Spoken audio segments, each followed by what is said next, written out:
ಎಲ್ರಿಗೂ ನಮಸ್ಕಾರ. ಇವತ್ತಿನ ವಿಡಿಯೋದಲ್ಲಿ ತಾಯಿ ಅನ್ನಪೂರ್ಣೇಶ್ವರಿ ದೇವಿ ಭಗವಾನ್ ಶಿವನಿಗೆ ಯಾವ ರೀತಿ ಪಾಠವನ್ನು ಕಲಿಸಿದ್ರು ಅನ್ನೋದ್ರ ಬಗ್ಗೆ ತಿಳ್ಕೊಳ್ಳೋಣ ಬನ್ನಿ.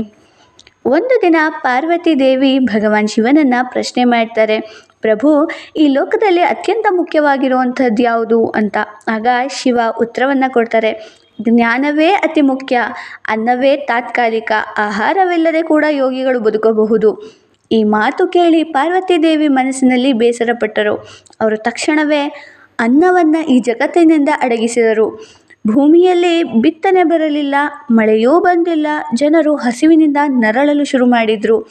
ಶಿವನಿಗೆ ಅನ್ನ ಸಿಗದೆ ಹಸಿವು ಕಾಡಿತು. ಆಗ ಅವರಿಗೆ ತಮ್ಮ ತಪ್ಪಿನ ಅರಿವಾಯಿತು. ಅವರು ಪಾರ್ವತಿ ದೇವಿಯನ್ನು ಕಾಶಿಯಿಂದ ಹೊರಗೆ ಹುಡುಕೋಕೆ ಶುರು ಮಾಡ್ತಾರೆ.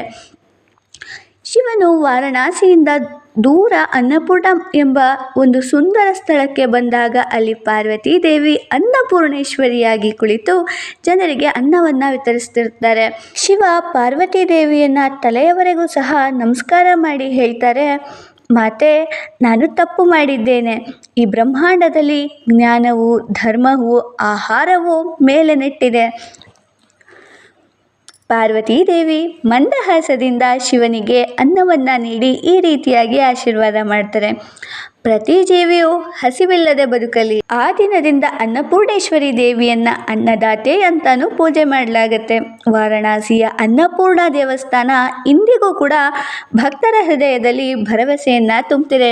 ಈ ಕಥೆ ಕೇಳೋದ್ರಿಂದ ಮನೆಯಲ್ಲಿ ಸುಖ, ಶಾಂತಿ, ನೆಮ್ಮದಿ, ಧನಧಾನ್ಯಗಳ ಸಮೃದ್ಧಿ ಹೆಚ್ಚಾಗುತ್ತೆ. ಇವತ್ತಿನ ವಿಡಿಯೋ ಇಷ್ಟ ಆದರೆ ಲೈಕ್ ಮಾಡಿ, ಶೇರ್ ಮಾಡಿ, ಸಬ್ಸ್ಕ್ರೈಬ್ ಮಾಡಿ. Thank you for watching.